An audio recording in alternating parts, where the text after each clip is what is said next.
ఈ అబ్బాయి పార్కులో మొబైల్ ఛార్జింగ్ పాయింట్ను చూసి ప్రభుత్వం ఎంత మంచి చొరవ తీసుకుంటుంది, ప్రజలను ఎంతగా పట్టించుకుంటుంది అని చాలా సంతోషిస్తాడు. వెంటనే తన మొబైల్ను ఛార్జింగ్లో పెడతాడు.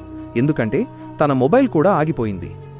ఛార్జింగ్లో పెట్టగానే ఒక అమ్మాయి తన ఆట మొదలు పెడుతుంది. కేబుల్ సహాయంతో అతని మొబైల్ను హ్యాక్ చేసి అకౌంట్ను ఖాళీ చేస్తుంది. అబ్బాయి టికెట్ బుక్ చేసుకోవడానికి వెళ్ళినప్పుడు అతని మొబైల్కు ఒక మెసేజ్ వస్తుంది. దాన్ని చూసి అతను షాక్ అవుతాడు. 50,000 రూపాయలు కట్ అయినట్లు మెసేజ్ వస్తుంది. అప్పుడు అబ్బాయి టికెట్ కట్ చేసే వ్యక్తిపై ఆరోపణలు వేస్తాడు. నువ్వే నా డబ్బులు తీశావు, త్వరగా తిరిగి ఇవ్వు, లేకపోతే నేను పోలీసులకు ఫోన్ చేసి పిలుస్తాను. కానీ అతను అలా చేయలేదు.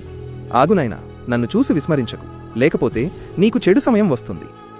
ఒక్కసారి కామెంట్లలో హర్ హర్ మహాదేవ్ అని రాసి వీడియోకి ఒక లైక్ చేసి ఛానల్ను సబ్స్క్రైబ్ చేయి. నీ ప్రతి కోరిక నెరవేరుతుంది. కాబట్టి అతను మొబైల్ తీసుకుని చెక్ చేస్తాడు. అప్పుడు అది మరెక్కడో కట్ అయినట్లు చూస్తాడు. అప్పుడు అతను, మీకు స్కామ్ జరిగింది, మీరు ఎవరికైనా మొబైల్ ఇచ్చారా అని అడుగుతాడు. అతను లేదు అని అంటాడు. అప్పుడు అతను, సరిగ్గా గుర్తు చేసుకోండి అని అంటాడు. అప్పుడు అతను ఆలోచించడం మొదలు పెడతాడు. అప్పుడు అతనికి పార్కులో మొబైల్ ఛార్జింగ్లో పెట్టిన విషయం గుర్తుకు వస్తుంది.